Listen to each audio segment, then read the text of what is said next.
Alam ko lahat ay malungkot, pero sa totoo po, no, sabi nga lagi ay matandaan natin yung kasiyahan nung nandito si Yoyong nung kasama natin siya.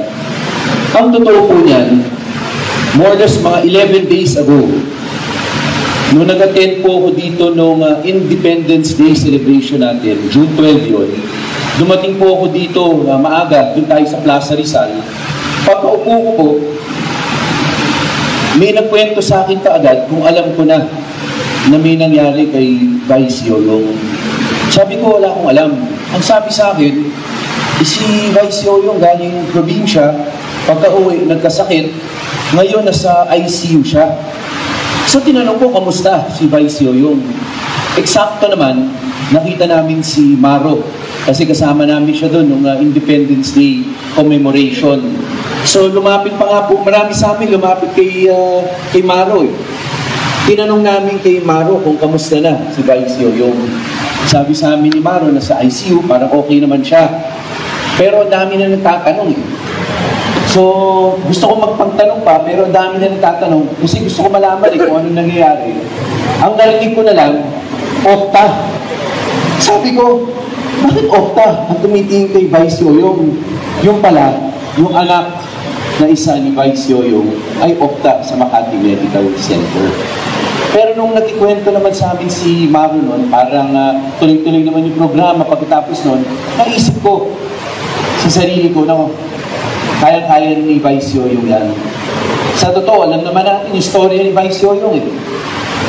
Alam naman ng lahat na hindi naman si Vice Yoyong galing sa mayaman na pamilya. Alam natin lahat na taon-taon ay umuwi po talaga siya sa probinsya. Talagang annual pilgrimage po niya, pupunta po siya mag-isa. Pinupuntahan po niya yung roots niya. Dahil talagang kung saan siya galing at kung nasan siya ngayon, napakalayo. Talagang na-survive po niya at na-improve po niya yung buhay niya. Nakikinig ako minsan nung nagsasalita rin si Majority Leader Volta. Ang sabi nga niya, kahit nung pagkakolehiyo ni Yoyong, nakakuha siya ng scholarship, lahat po, mahirap yung dinahanan niya eh. Parang stowaway pa nga siya eh, para makaabot ng Cebu. So makita po ninyo, every step of the way, talagang may pagtitiis-sakripisyong ginawa. Pagkatapos ng basketball career niya, alam natin lahat, sasabihin ng marami, naku, ang mga atleta, pagtapos ng karera nila, ng basketball, paano nila bubuhayin yung pamilya nila. Pero si Vice Yoyong, nag-adapt muli. Pumasok naman po siya sa entertainment. At pumasok siya sa entertainment, hindi po siya parang, ito naman ang totoo, hindi naman siya extra. Sa totoo, isa rin po siya talaga sa lead players nung siya ay naging entertainer, naging artista. Sa lahat po, hanggang doon, nakita mo, talagang sumikap siya at hindi po siya big player lamang. Basketball, MVP, Olympian, pagdating ng entertainment, sa totoo po, lead role din po siya nun. Pagkatapos po niyan, nag-adapt na naman po siya. Naisip naman niya, pumasok sa public service. Alam na natin lahat, hindi lang siya naging konsehal, naging vice mayor pa. Tapos nakabalik ng konsehal. Sabi nga ni Mayor Vico, katangi-tangi at ibig sabihin, mahal siya ng Pasigenyo. Mahal siya dahil maganda yung pinakita niya.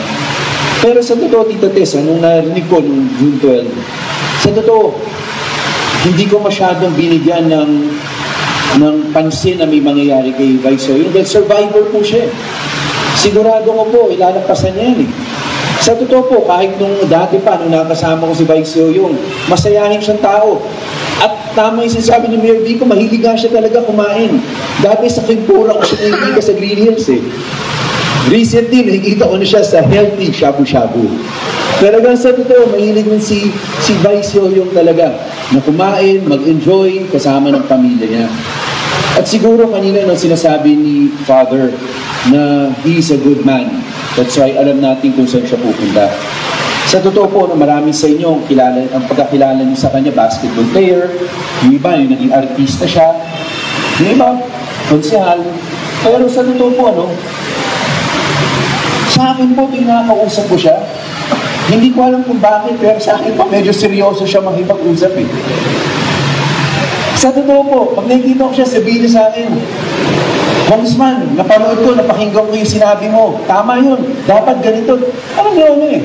Sa totoo, alam niya kung anong ginagawa niya. Alam niya kung ano ang tama para sa bawat mamamayang Pilipino. Hindi po siya pumasok sa mga iba-ibang role niya para lang maglaro, para lang may karera siya, para may mauwi sa pamilya niya. Ang totoo po niya, yung puso niya, ando doon eh. Talagang, yun naman, hindi ko nakita sa kanya yung pag-uusap tungkol sa, siguro nga, iba yung medyo sa akin, medyo seryoso siya may pag-usap. Wala kami masyado pinag-uusapang kalokohan o yung atleta o yung basketball. Polisiya, pinag-uusapan niya sa akin eh. Yun yung sinasabi niya sa akin na dapat ganito, dapat ganoon. Pati sa palengke po, sa totoo, nakikialam talaga, may mga thoughts talaga. Si Vice Yoyong sa mga bagay na yan. At hindi ko rin makakalimutan, bagamat nabanggit nga kanina na talagang kung saan man ang karera niya, dinidevote niya buong buhay niya. Pero hindi niya nakakalimutan yung pamilya niya. Yung mga huli na nakakwentuhan ko siya, ang kinikwento niya yung ginagawa niya na gustong-gusto niya ginagawa niya on a daily basis pagka noong nagretiro na siya di sa politika. Ang sabi niya, ang nag-e-enjoy siya, yung sinusundo po niya yung mga apo niya. Pagkatapos ng paaralan, pagka-dismissal, susunduin raw niya. Kasi hindi ko maalam po siya ba o yung apo niya may gusto ng Dunkin Donuts eh. Pero sabi niya, pupunta raw siya ng Dunkin Donuts eh. Gustong-gusto ng apo niya. Kaya may kita po natin, yung sinasabi kanina ni Father na he's a good man, alam natin kung saan siya pupunta. Lahat tayo, sigurado. Sa totoo, kaya na naman tayo malungkot dahil mamimiss natin. Sabi nga ni Mayor Vico, mamimiss po natin siya, sa totoo lang. Mamimiss natin na pag gusto natin maging masaya, pag gusto natin positive yung outlook natin, pag nakita natin siya. Sa totoo, cheerleader siya eh. Sisiguraduhin niya na yung ginagawa mo ay maganda at sasabihin niya maganda yung ginagawa mo, cheerleader siya. Kaya sana, sa ating lahat, mamimiss natin siya. Pero alam ko naman, magpaparamdam siya na pagiging cheerleader siya. Si Vice Yoyong, tunay na Pasigueño, tunay na Pilipino, pero higit sa lahat, tunay na tao. Paalam Vice Yoyong, Tita Tess, andito kami lagi.